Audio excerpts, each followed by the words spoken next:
mentioned in Pull the Trigger.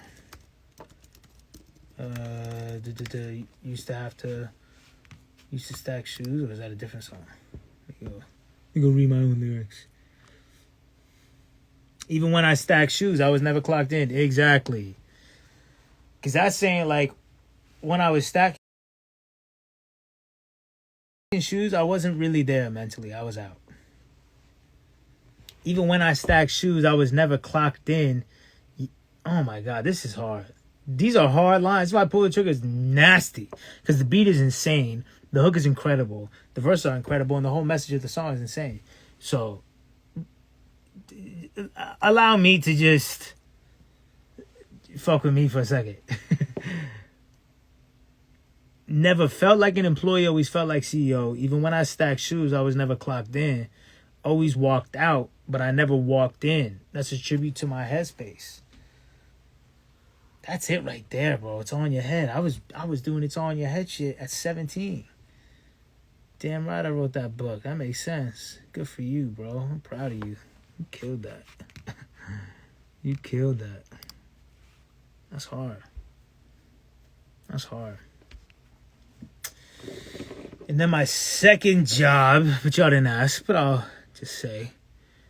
Then my second job was, I believe. Oh, no, I'm tripping. That wasn't my first job. That was my second job. My first job was when I was in high school, and I worked at Outback Steakhouse as a busboy. And it was just like, I don't know if y'all have places like that where kind of like everyone, a lot of people in your high school who are trying to get jobs, they tend to go work at that place. So that was just one of the places that like a lot of people from high school worked at. Like Boogies worked there. I worked there.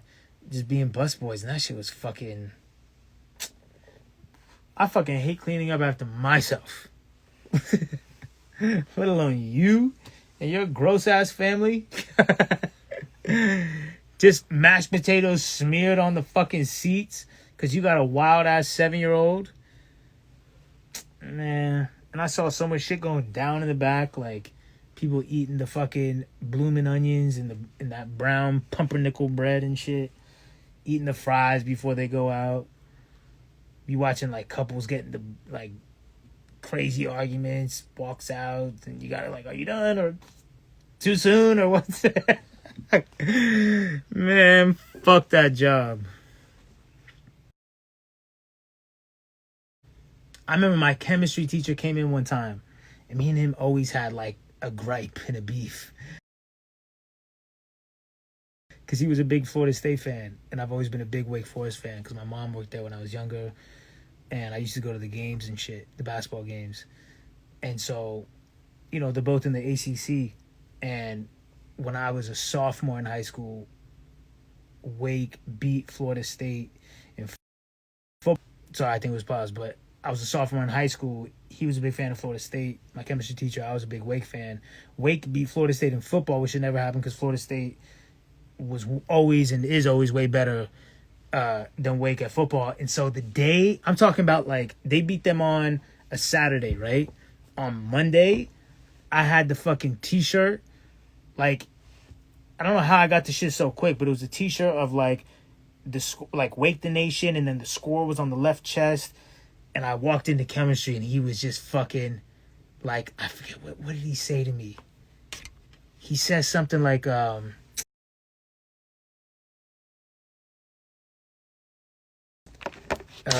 me plug my phone in real quick too. He was pissed. He said, what? Because we're in 10th grade, and I'm pretty sure he cursed at me, but it wasn't like bad, but I'm pretty sure he was like, he didn't say like fuck, but I'm pretty sure he was like, oh, you want to be an asshole, huh? And he was like genuinely pissed, right? And so I remember when I was bussing tables at Outback, he comes in, right? He comes in with like, you know, one of those big 8 people circle tables type of shit. And seeing your teachers outside of school is fucking annoying anyway, let alone ones you don't like. It's like, man, I already had to deal with you. I don't fucking like you at school. Now I gotta fucking deal with you at work. This shit sucks. And I remember he was fucking he was trying the shit out of me the whole time, my whole shift. Hey, bus boy. I was like, yo, fuck this guy. Hey, bus boy, can you come clean this? I was like, oh man. I was like, this fucking guy, this fucking job. I can't fucking. Hey, bus boy. Ah, man. Fuck out of here. I lasted at that job for about a month. I never lasted more than a month at a job. I had that job for a month. Then I did Off Broadway for 2 months. Then I did after Outback I did Hot Bowl. It was an Asian place. Right. So I went from bussing tables, not doing a good job at it because that shit was fucking gross and I hated it. But and I know this is all privilege speaking because at the end of the day, there's some people who like gotta do it, and doesn't matter how bad they don't like it. They need the money, so too bad. I'm making light of the situation. Okay. I'm a professional comedian on the side too. But no, so my next job was at this place called Hot Bowl. Now, I'm 17. I'm in high school still. I might be 16, 17. And this is a place run by like a couple, and everything kind of was like under the table. Like all the workers, like I remember being in the back, like just getting cash and like cooks. It was like cash. It's like very under the table shit.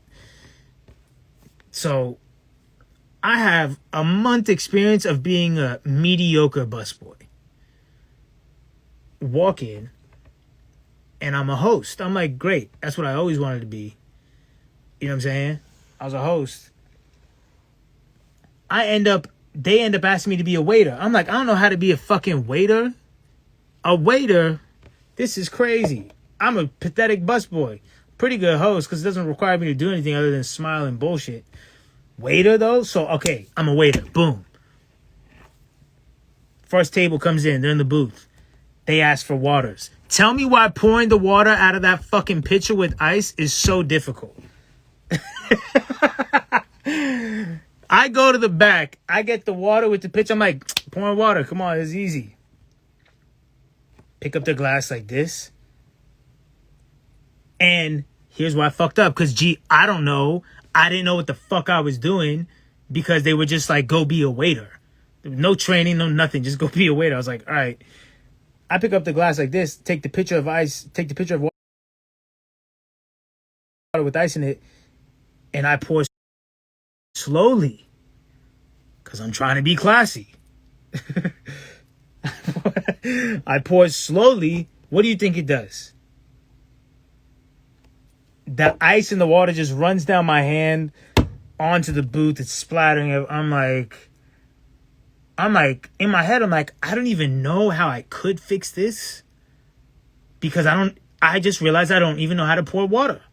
I was like, I'm going to have to do this in the back. I'm going to have to just bring you the water. It's like, I can't pour it in front of you. I'm going to make a mess. It's impossible.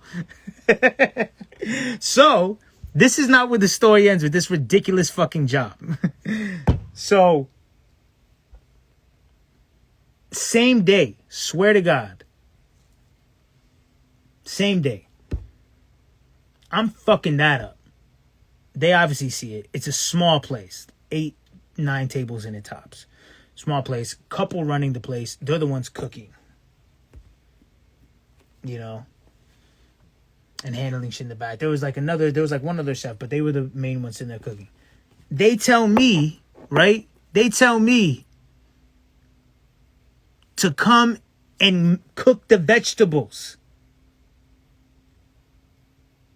I was like, keep in mind, I'm 16, 17. I have a month of shitty busboy experience. I have 15 minutes of waiter experience. And they're now asking me to, can you come over here and do the vegetables? I'm like, I think y'all got me mixed up. Like, I think there's a confusion. Like, there must be someone else who works here that looks like me because there's no way. There's no way you took me as that. You don't believe in me like that. They're like, there's no way. There's something happening. Like, are you sure? And I had to do it. I had to do it. I'm sitting there with like the pan, and I'm like, I don't know what the fuck is going on. This is also with like, keep in mind, I didn't keep any job for longer than a month. So this is all happening within like the first fucking 2 weeks of me working there. I'm like, this is like the X Games. Do this obstacle, now this obstacle. I'm like, bro, this is out of control. I suck. I'm not like, I can't do this. So then like that went miserably. I ended up getting out of the whole thing. I was like, yo, I can't do this. Like, can you help me? And I got the fuck out of there, and I kept being a shitty waiter for the rest of the day. Like I would say a week later, there was like really bad rain, like that type of rain where it's like fucking windy ass rain and aggressive ass rain. And my mom didn't want me driving in the rain, that type of rain, to work. So I called out, and I just never got put back on the schedule ever again. So I lasted about 2 weeks there. But is that not a fucking insane 2 weeks? Maybe with some sick sort of test to see if I'm some restaurant prodigy. To see if I'm just fucking Superman at everything in a restaurant. I've had no experience, but I'm the best waiter. I cook vegetables. What else do you need? I'll do your taxes. It's like, what? Like, it was insane. I don't know what the fuck was going on there. And then I worked at the shoe store. Then that was it. That was it, I think. There's my story on that. On that note, I think I'm going to get off this. The Russ Rambles, episode 1, unofficially have concluded. I hope it was entertaining. I don't know what I'm going to talk about when I do the Russ Rambles. I'm never sure which direction it's going to go. But it goes. I appreciate y'all. Stay on the lookout. Love y'all.